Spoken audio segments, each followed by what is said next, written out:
আলী কিভাবে বিসিএস এর প্রশ্ন ফাঁস করলেন?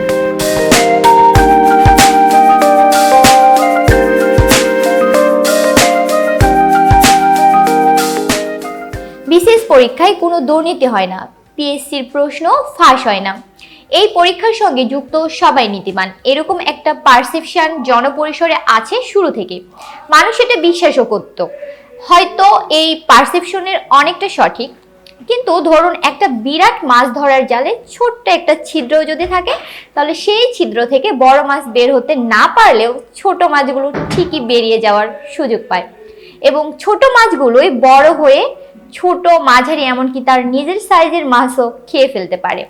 অতএব আবেদ আলীর কাছে জাতি অন্তত এই কারণে কৃতজ্ঞ যে তিনি প্রমাণ করে দিয়েছেন প্রতিষ্ঠান হিসেবে পিএসসির যে শ্লাঘা ও বিসিএস পরীক্ষা নিয়ে যে প্রশ্নহীন সন্তুষ্টি ছিল সেটি সত্যি নয়।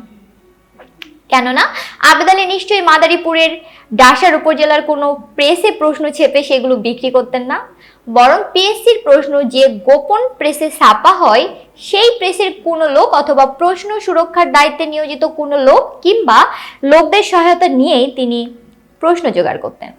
এ বিষয়ে কোনো সন্দেহ থাকার কারণ নেই। অনেকে সৈয়দ আবেদ আলী পিএসসির যে চেয়ারম্যানের ড্রাইভার ছিলেন তার দিকেও আঙুল তুলেছেন যে ড্রাইভার দুর্নীতি করে এত টাকা কামিয়েছেন, না জানি চেয়ারম্যান কি করেছেন।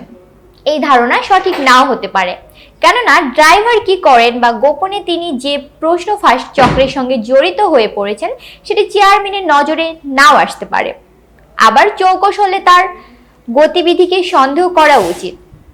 সেই চেয়ারম্যান মহোদয় নিজের ড্রাইভারকে আদৌ সন্দেহ করতেন কিনা কিংবা সন্দেহ করার মতো কোনো গতিবিধি তার ছিল কিনা সেটি বিরাট প্রশ্ন। কিন্তু যতক্ষণ না প্রমাণ পাওয়া যাচ্ছে ততক্ষণ আবেদ আলী যার গাড়ি চালিয়েছেন তাকে দোষী সাব্যস্ত করা কিংবা তাকে নিয়ে ট্রল করা অনুচিত। তবে এটা ঠিক যে নিজের ড্রাইভার, গার্ড ও পিয়ন চাপরাশিদের গতিবিধিকে নজর রাখা সৎ কর্মকর্তাদের দায়িত্ব। কিন্তু কতজন কর্মকর্তা এই দায়িত্ব পালন করেন তার চেয়ে বড় প্রশ্ন, সরকারের উচ্চ পদস্থ লোকদের কত শতাংশ অর্থনৈতিকভাবে সৎ? এতক্ষণ বার্তা বৈঠকের সাথে থাকার জন্য ধন্যবাদ। নতুন নতুন তথ্য ও সংবাদ পেতে বার্তা বৈঠকের ইউটিউব চ্যানেল ও ফেসবুক পেজের সাথেই থাকুন।